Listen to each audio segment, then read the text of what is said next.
ने माँ बाप की आज्ञा का पालन करके 14 साल का कष्ट उठाकर समाज को बताया कि माँ बाप की आज्ञा के लिए कितना भी कष्ट उठाना पड़े, उस कष्ट के बाद तुम्हारी कीमत बढ़ जाएगी, इसलिए उठा सको।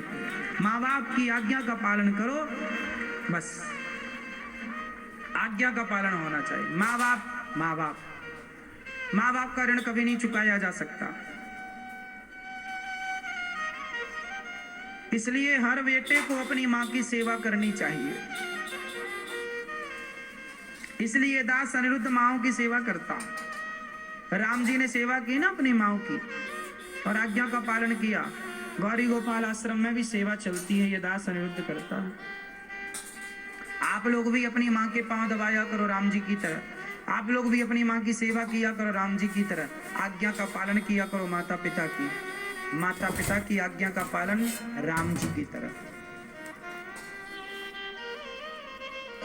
भगवान राम वनवास गए, केवट पर कृपा, शबरी पर कृपा करते हुए राम जी रावण का उद्धार करते हैं और अन्य लीलाएं करते हुए राम जी, हनुमान जी का लंका जाना, लंका जलाकर आना, सिया मां का पता लगाना, रावण का मारना, सेतु का निर्माण, रावण की मृत्यु, विभीषण का राज्य तिलक, फिर राम जी की वापसी, भरत जी से मिलना, राम जी राजा बने, सिया जी रानी बनी।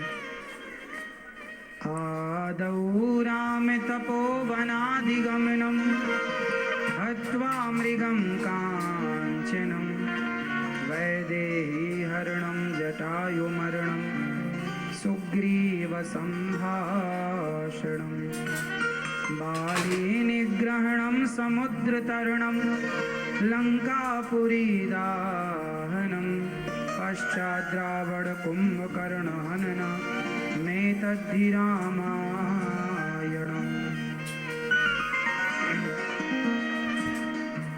भगवान राम जी राजा बने, सिया जी रानी, राम जी की उस छवि को हम अपने हृदय में बसाएं। बोलिए राजा रामचंद्र भगवान की।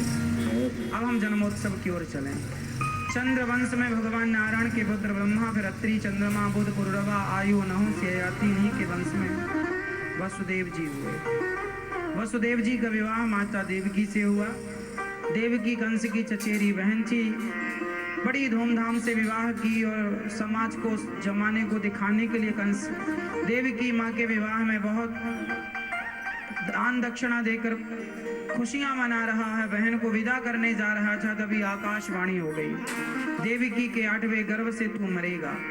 कंस ने बहन को मारना चाहा, वसुदेव जी ने रोका कि बहन को मारोगे पाप लगेगा। जेल में बंद कर दिया और पहले पुत्र को कंस ने छोड़ दिया, पर नारद जी ने बताया कि 8वां तो कोई भी हो सकता है। तो पहले पुत्र को, दूसरे, तीसरे, चौथे, 5वें, 6ठे 6 पुत्रों को कंस ने मार दिया।